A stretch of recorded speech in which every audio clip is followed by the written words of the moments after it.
Good morning. നമ്മളെ കുഞ്ഞാപ്പക്കുട്ടീൻ്റെ പനിയൊക്കെ ഒന്ന് കുറഞ്ഞിട്ടുണ്ട് കേട്ടോ. ചുമയൊക്കെ കുറച്ച് കുറവുണ്ട്. ഇപ്പോൾ രാത്രി നല്ലോണം ഉറങ്ങുകയൊക്കെ ചെയ്തിട്ടുണ്ട് ഇന്നലെ. എന്നാലും കുഞ്ഞാപ്പക്കുട്ടി ഒറ്റ ദിവസം കൊണ്ട് ഇച്ചിരി ആയിപ്പോയിട്ടുണ്ട്. തല കുളിക്കാണ്ട് പൊടി മാത്രമേ ഉള്ളൂ തലയിൽ, മുഖമൊന്നും കാണുന്നില്ല. അതിൻ്റെ ഇടയിൽ ഇന്നലെ വീണിട്ടാണെങ്കിൽ കയ്യും പോയി. കൈ കാണിച്ചെടുക്ക്, ബാബാബു കാണിച്ചെടുക്ക്. കയ്യത്തെ എവിടെ ബാബാബു? ഇപ്പുറത്തെ കയ്യിൽ കൈ മുട്ട് പൊക്കി കാണിച്ചെടുക്കുക. കൈയൊക്കെ വീണ് മുറിഞ്ഞ് നല്ല കോല. കാലിലും ഉണ്ട് കയ്യിലും ഉണ്ട്. ഫുൾ ചോര വന്ന് കുട്ടിക്ക്. ഓടി കളിച്ചിട്ടോ. ഒരു പെണീറ്റ് 2 ബിസ്ക്കറ്റ് ചായയും കുടിച്ചിട്ടിരിക്കുകയാണ്. തള്ളവിരലിലും മുറിയുണ്ട്. എല്ലായിടത്തും മുറിയാണ് കേട്ടോ. ഞങ്ങൾ എണീറ്റിട്ട് കുറച്ച് നേരം ആയിട്ടുള്ളൂ. ഞാൻ പാത്രം കഴുകിക്കൊണ്ടിരിക്കുമ്പോഴാണ് ഇവിടെ എണീറ്റത്. എൻ്റെ മുന്നേ എണീറ്റ് വന്ന് ചായയൊക്കെ കൊടുത്തു.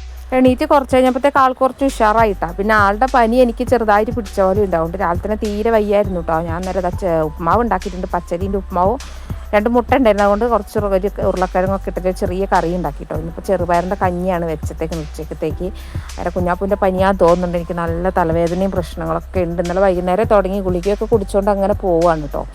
നേരെ ഇവിടെ ഒരാൾക്ക് പിടിച്ചാൽ മതി. ഇനിയിപ്പോൾ എല്ലാത്തിനും നിരത്തി പിടിക്കാനുള്ള എല്ലാവിധ ചാൻസുകളും കാണുന്നുണ്ട്. ചക്കരയ്ക്ക് ഇപ്പോൾ മാറിയിട്ടേ ഉണ്ടായിരുന്നുള്ളൂ. ഇനിയിപ്പോൾ എന്തൊക്കെയാവുമെന്നൊന്നും അറിയത്തില്ല. എന്നാലും കുഞ്ഞാപ്പൂന് കുറച്ച് കുറവുണ്ട്. അതന്നെ വലിയ സമാധാനം. ഇപ്പോൾ ഫുഡൊക്കെ എടുക്കുന്നുണ്ട്. കഴിക്കുമെന്ന് അറിയില്ല. അവൾക്ക് തൊണ്ടയ്ക്ക് ചെറിയൊരു ഇൻഫെക്ഷൻ ഉണ്ടായിരുന്നു. ഒരു ആൻറ്റിബയോട്ടിക് എടുക്കുന്നുണ്ട്. കുറേ നാളായി ഹോമിയോ തന്നെ കഴിക്കുന്നു. ഇംഗ്ലീഷ് മരുന്ന് കഴിക്കാറില്ല. അതിൻ്റെ ഒക്കെ ക്ഷീണവും കാര്യങ്ങളൊക്കെ ഉണ്ട്. എന്നാലും ഇന്നത്തെ വീഡിയോ ഇത്രയൊക്കെ തന്നെ ഉള്ളൂ കേട്ടോ.